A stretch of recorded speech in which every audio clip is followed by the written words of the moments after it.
మీరు చెప్పాలి కదా మీరు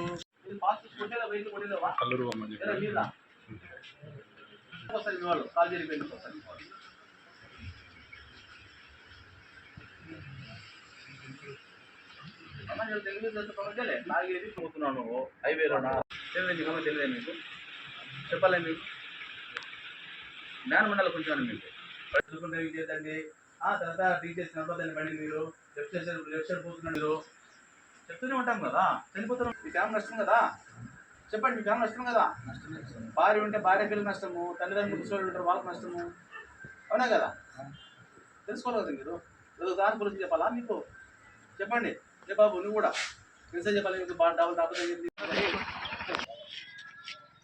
అండి ఈరోజు మన గార్డెన్ దగ్గర హైవేలోన ఆకస్మిక తనిఖీ జరిగింది. డాబాలు అయితేనేమి హైవే వెహికల్స్ అయితే డాబా ఆకస్మికంగా తనిఖీ చేయడం జరిగింది. సో అక్కడ డాబాలో మనకు గార్డెన్ టర్నింగ్లో డాబాలో టీచర్స్ ఉంటే డాబాలో దాదాపు 7 మంది పట్టుకొచ్చాము.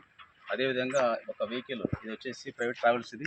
ఈ పోలీస్ బోర్డు పెట్టుకొని పోతున్నాడు. ఆల్రెడీ వచ్చారంటే వీళ్ళు తిరిగి ఆల్రెడీ పోతున్న పోలీస్ పోతున్నా.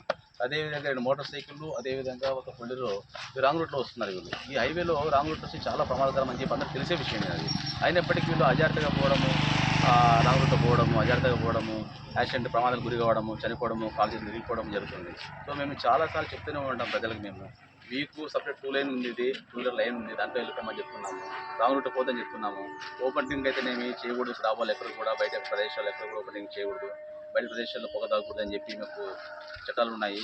అయినప్పటికీ వీళ్ళు అవగాహన లేక తాగుతూనే ఉంటారు. వీళ్ళు తెలిసి తాగుతుంటారు. వాళ్ళ మీద ఈరోజు కేసు నమోదు చేస్తున్నాము డాబాలకు సంబంధించి. ఇది ముఖ్యంగా ప్రమాదాలు అరికట్టే విషయంలో మేము పైనుంచి ఇన్స్ట్రక్షన్ ఉన్నాయి. మేము చాలాసార్లు ప్రజలకు అవగాహన కల్పిస్తున్నాము. ముఖ్యంగా ఈ యొక్క 2 వీలర్స్ తర్వాత 4 వీలర్స్ అయితేనేమి, ముఖ్యంగా 2 వీలర్స్ వాళ్ళు చాలామంది